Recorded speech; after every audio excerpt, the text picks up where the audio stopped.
Falar um pouquinho do assunto pessoal agora, do veganismo. A gente já recebeu o Pive aqui e ele contou um pouco da caminhada dele nesse sentido, como que foi essa descoberta e tal. Quer mais água? Ah, tem água ainda. Tem alguém. E como que foi para você? Como é que foi essa mudança? Desde de sempre? Você já cresceu meio que... Eu queria fazer, fui criado em sítio, né? Então Matando não porco tinha... tipo, vivendo a vida do interior, assim, não tem muito... Minha família é do interior catarinense, mas tem meio que tradicionalista gaúcha, assim, a cultura, né? Churrasco todo final de semana e tal, então não tem nada de família disso daí. Uhum. Aí com o tempo... eu lembro que eu comecei a perceber um pouco mais, assim, lembrar como era a produção de carne industrializada, assim, né? Então fui diminuindo o consumo de carne industrializada de maneira geral, tipo, principalmente frango de granja, essas coisas assim, porque meio que você acaba comendo, quando você come frango de granja, você come meio que a ração que ele come, assim, veio meio que direto para ele, né? Que ele é produzido muito rápido, não dá tempo de filtrar. E aí, comecei a comer mais, tipo, bicho criado solto, né? Que viveu mais tempo e tal. E aí chegou uma hora e falei, sei lá, tô comendo tão pouco já, porque era caro pra caramba na época e quase não tinha, né? Tipo, frango Chato de orgânico, carne de pasta, assim e tal, não tinha muito o que fazer. Aí eu falei, quer saber? Já morava em Floripa, tinha bastante restaurante vegano e tal. Eu falei, vou testar não comer carne, né? Mas eu fiquei no ovo e no queijo muito tempo. Aí até um dia que eu mudei pra uma casa que tinha um pé de abacate gigantesco lá. Aí eu comecei a já comer uns 2, 3 abacates por dia pra não estragar. E aí eu, no lugar do ovo, eu comecei a comer os abacates, e daí quando eu vi, não comia mais nada de origem animal. E era algo que funcionou pra mim, algo que faz sentido, tipo, na minha cabeça hoje com relação... Porque eu acho que é errado mesmo a produção de carne da maneira que a gente faz, né? Que é a maior parte do consumo, carne industrializada, assim. Faz sentido pra mim e eu acho que é saudável, assim, pra mim, né? Eu me sinto bem seguindo comendo assim e... Enfim, foi aí que...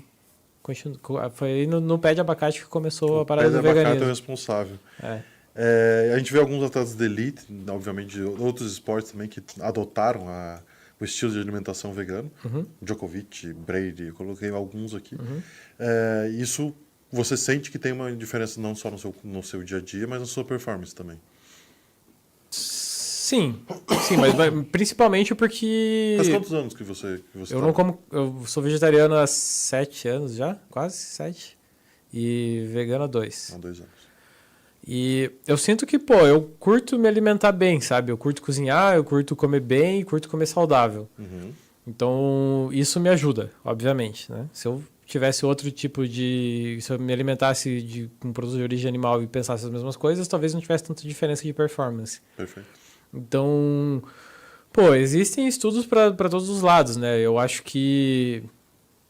Eu não sou especialista para dizer que a dieta vegana é melhor do que uma dieta tipo super balanceada com origem animal, com produtos de origem animal, pro poker em si, né? Eu acredito que seja. Mas é a minha opinião e assim como qualquer outro jogador de poker que falar para você, vai ser só a opinião dele, Claro. né? Não tem base científica. Acho que ninguém tem, na verdade. Essa é a parada. Não. Porque tem estudos de todos os lados. A parada, o negócio é o seguinte, se você come bem, o teu corpo humano se adapta a qualquer coisa. Né? Então, desde que você não coma muitas coisas processadas e tal, e siga uma dieta balanceada, coma as quantidades certas, você provavelmente vai ter uma performance parecida, independente de onde vem a tua alimentação, né? E aí tem algumas coisas assim, tipo, de prevenção de lesão, alguma coisa assim, que talvez a dieta vegana tenha mais...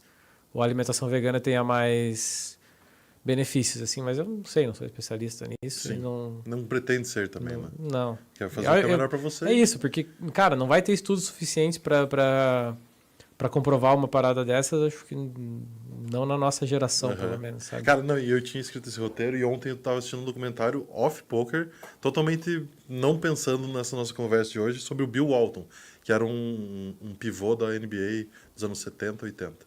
E ele era vegetariano. E ele quebrou o pé no ano que ele saiu da faculdade para ir para a NBA. E aí ele morava numa cidade pequena, tal. Ele estudou em UCLA, que é uma faculdade grande, mas era uma neighborhood pequenininha.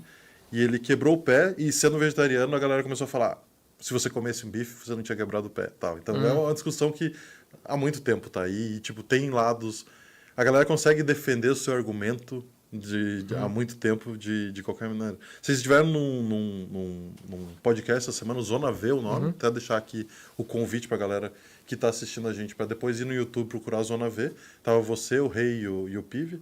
Conversaram um pouquinho disso melhor. Acho que dá pra galera que quer aprofundar um pouquinho mais no assunto. Foi muito legal, foi um prazer lá. Obrigado, Ricardo, pelo convite. Foi muito massa. E dentro da causa animal, você se envolve em outras ações para ajudar? Tem alguma ação social, alguma coisa que você se Cara, eu invisto em empresas, assim, né? Então, eu sou investidor da VEG. A VEG é um aplicativo que começou na pandemia lá em Florianópolis. Teve muita gente que perdeu os empregos e tal e começaram a preparar marmitas para entregar em casa. Nossa. Isso aconteceu em Curitiba, aconteceu acho que no mundo inteiro, né? E aí existia um aplicativo chamado Marmitas App, que era meio que para ajudar essa galera que estava produzindo comida em casa para entregar para quem estava em casa trabalhando de home office e queria uma comida vegana. E aí depois mudou o nome para VEG e, enfim, eles entraram em contato comigo, eu entrei com eles, não lembro direito quem foi. Foi uma amiga minha que fez a ponte e eu fui investidor anjo deles. Eu, junto com a Lívia e com o Alan Sheik. Aí eles começaram a crescer mais e tal, acabaram de chegar em Curitiba, inclusive, faz 2 semanas. Tá começando assim e tal, tá agregando mais restaurantes, mas a ideia é tipo ser um aplicativo de delivery 100% vegano e meio que facilitar para as pessoas que produzem esse tipo de comida e para as pessoas que querem consumir uma comida vegana. E também é um aplicativo com um pouco mais de consciência, assim, tipo, de ajudar mais o motoboy, pagar melhor todos os envolvidos, né, no negócio. Então é uma causa bem nobre, é algo que eu gosto muito, então eu sou mais esse vegano investidor, assim, eu gosto de apoiar essas causas e tentar ajudar o máximo de pessoas envolvidas possível, portas, assim, legal. abrir portas. A VEG é o nome? VEG. VEG, só VEG. Só VEG. Se for procurar no VEGGI. VEGGI. É, Fica aí a dica, então, aplicativo pra VEG. galera